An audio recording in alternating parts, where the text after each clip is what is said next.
Ayan, hello guys. Welcome nga pala dito sa ating first vlog. Anyway, dito nga pala tayo sa SM Appliances kasi meron tayo dito installation ng wall accessories. Hindi natin lalagay sa may modular wall na yan. Gusto kasi nalang padagdagan ng ng design. Nga pala guys, hindi na natin babanggitin yung brand niyan. Syempre alam niyo naman, isa pa kalao na malalaman niya naman yan. Hindi na naman yan yung mga installation natin and mga project na pupuntahan. Marami pang iba. Kaya, yun. Kayo nang bahala dyan. Let's do this guys. Lakad dito, lakad doon. Sukat dito, sukat doon. Siyempre, hindi pwedeng palingan guys. Kailangan nakalibel yan kasi may TV yan sa harapan. Kaya naman kailangan talaga namin double check ng gusto.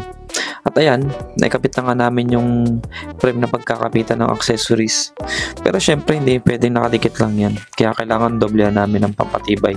Kaya yan, sinibitan namin ng ng black screw at text screw para talagang matibay yung frame niya. At hindi siya babagsak o bibitaw basta-basta. Parang siya. Si Kuya Jack nga pala kasama ko dyan. Actually guys, dapat tatlo kami dyan. Kaso yung isa namin kasama inilipat kasi nga kulang sila ng tao doon sa kabilang project, ganun. Pero okay lang kasi malit lang naman yan. As in basic lang yan. Sana all basic. Ayun guys, pero sa totoo lang minamadali talaga namin yan kasi late na din kami dyan guys. As in late na talaga kami. 12 midnight na kami nakapag-umpisa dyan. Kasi isipin nyo, kakagaling na namin sa kabilang project, then after namin nun dito naman. O diba, sana all dala-dala ba schedule sa isang araw. Yun na nga, pagdating namin dito sa mall, hindi kagad kami nakapasok kasi sabi sa amin ng guard, may error yung permit namin. Kaya yun, kailangan ko ipa-countersign yung permit. Kaya naman, tinatamad na talaga ako ng mga oras na yun guys. Pero dahil sa chismis na maganda daw yung receptionist nila, ayun, curious talaga ako. Kaya kahit na malayo, talaga nilakad ko pa rin. At ayun na nga guys, hindi nga ako nagkamali. Worth it talaga yung lakad ko. As in. At ito na nga. Yan guys. Naayos at napailaw na natin siya. Ganda diba? At yan. Ikinabit na din namin siya. Para matapos na din talaga. Lumalaban pa naman pero medyo nakakapagod at nakakaantok na din talaga. Kaya naman, sige. O, tipa more. Diba? Yan ang gusto mo eh. Pakasawa ka hanggat may schedule. Finally, ayan na guys, naikapit na natin lahat. May termination naman para ma-testing na natin. Try natin pasabugin. Pero joke lang. Ayan. O, di ba may ilaw na? Goods na yung RGB niya. Ganda, di ba? Isipin mo, March pa lang, may pa-Christmas light na kagad sila.